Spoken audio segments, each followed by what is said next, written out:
여러분 안녕하세요. 반갑습니다. 부활절이 다 지났는데 오늘 예배 후에 간단한 부활절 행사가 있다고 저도 부활절에 관련한 설교를 부탁드린다 그래서 제가 짧은 설교를 준비했습니다.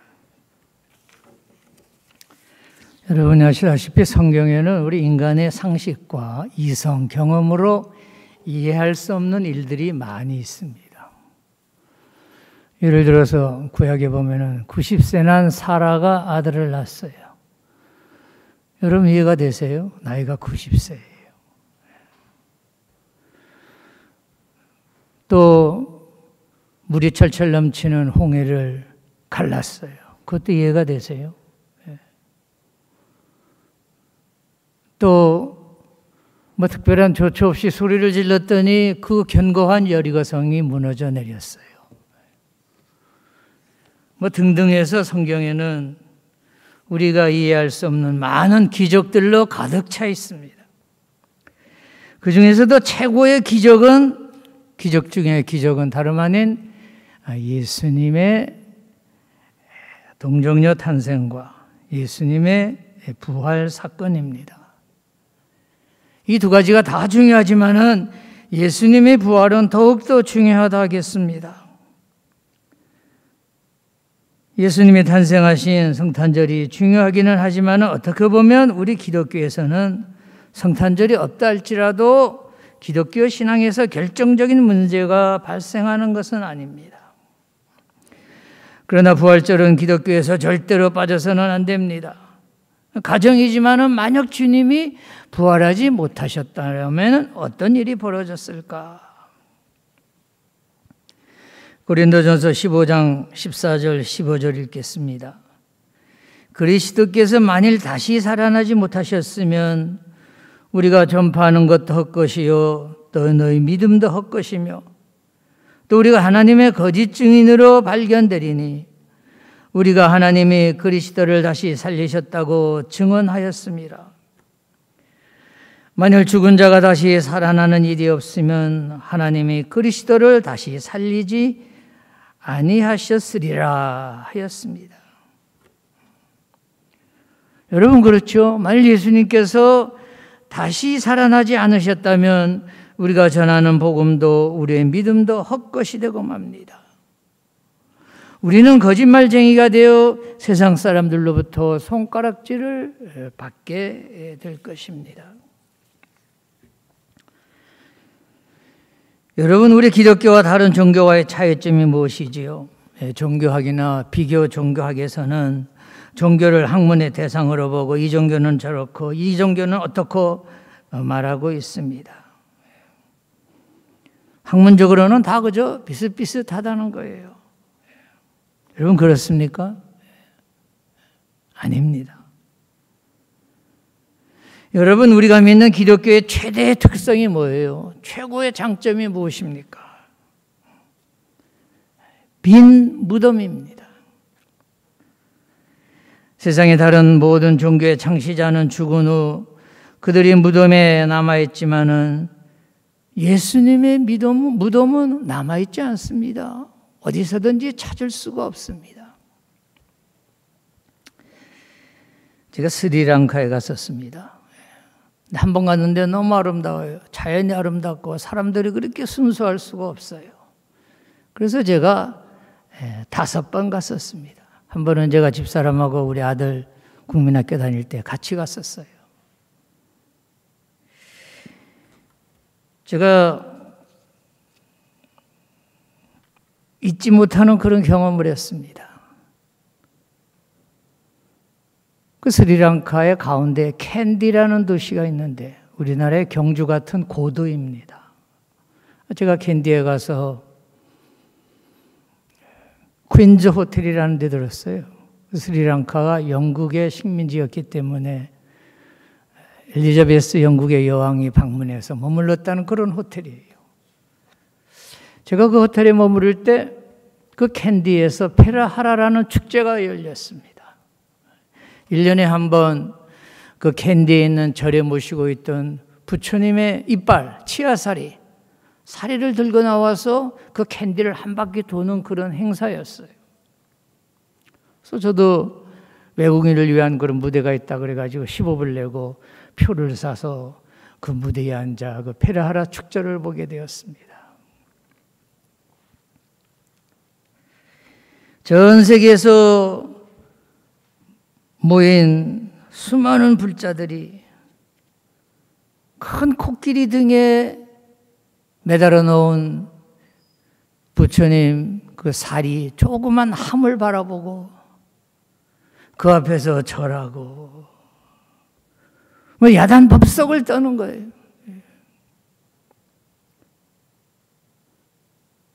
그리고 양쪽에서 횃불을 들고 행진을 하는데 지금도 그 진한 그 횃불의 냄새를 잊을 수가 없어요. 저는 당시 그 행렬을 보면서 이런 생각을 했습니다. 우리 기독교에는 예수님이 뼈가 없는데, 예수님의 뼈를 갖고 행진할 수도 없는데 왜 그렇습니까? 예수님께서 부활하셨기 때문입니다. 불교에는 조금 전에 말씀드린 대로 부활이 없습니다. 불교의 창시자 석가모니는 82살의 나이에 중병에 걸려 세상을 떠난 후 화장하여 사리가 무덤에서 나왔다고 합니다. 이슬람의 마호메드나 유교의 공자와 맹자도 죽고 살아나지 못했습니다. 세상의 어떤 종교에서도 종교 창시자가 살아났다고 가르치지 않습니다. 그러나 우리 기독교에서는 다른 종교에서 가르치지 않는 것을 가르칩니다. 부활이지요. 예수님께서 십자가에서 돌아가신 지 3일 만에 사망 권세에 깨트리시고 부활하셔서 새로운 소망과 기쁨을 허락하신 부활입니다. 그런데 근자의 부활과 관련하여 억지 주장들이 등장합니다. 수년 전에는 다빈치 코드라는 추리 소설이 나와서 미혹을 했습니다. 또 유다복음이라는 책이 발견되었다고 이상한 말들을 했습니다. 유다복음은 우리가 사용하는 정경 캐논 성경 66권에 들어가지 못한 그런 성경인데 거기에 예수님의 부활이 없다는 거예요.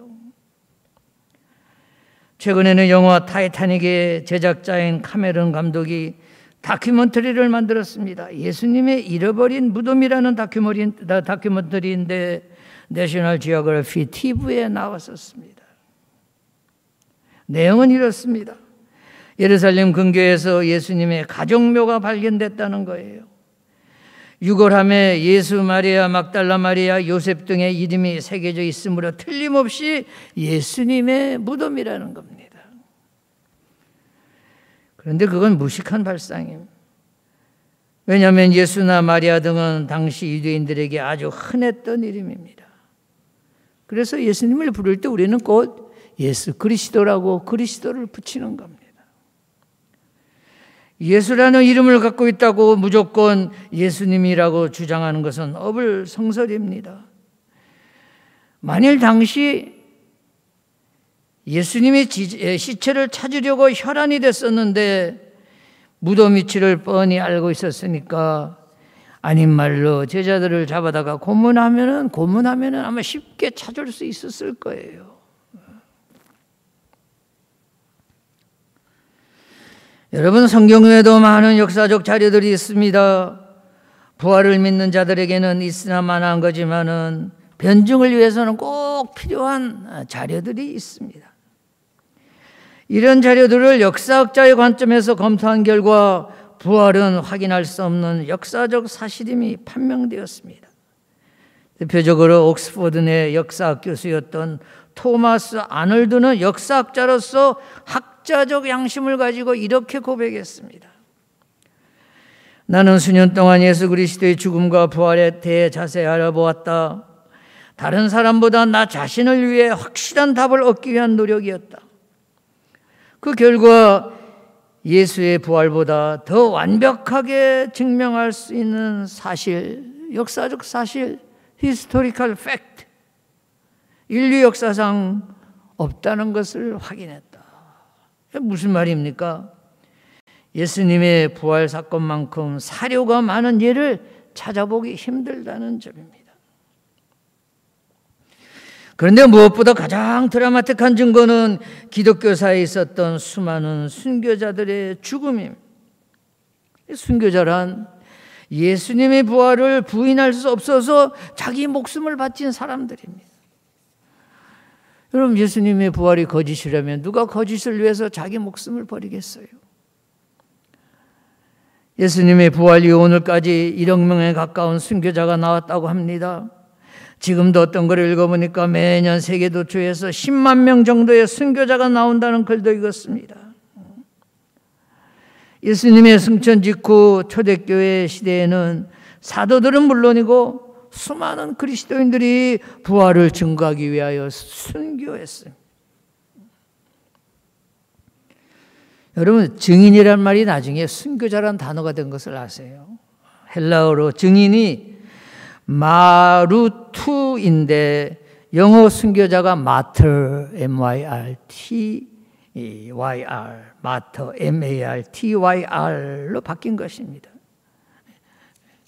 즉 부활의 증인이 되고자 순교했고 순교함으로 부활의 증인이 되었다는 그런 뜻이죠.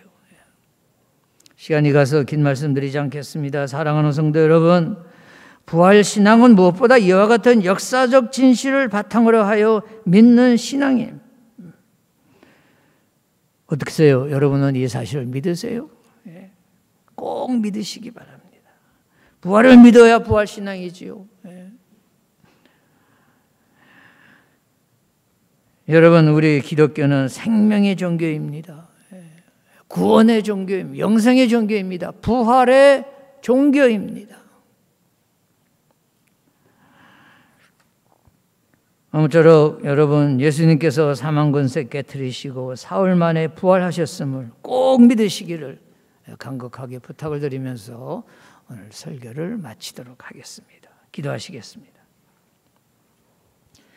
오늘 저희들을 애전으로 불러주시고 부족한 종을 통하여 주님이 부활하셨음을 다시 들려주셨음을 감사드립니다. 우리 모두가 다 부활하신 주님을 만날 수 있도록 특별한 은총을 나려 주시옵소서.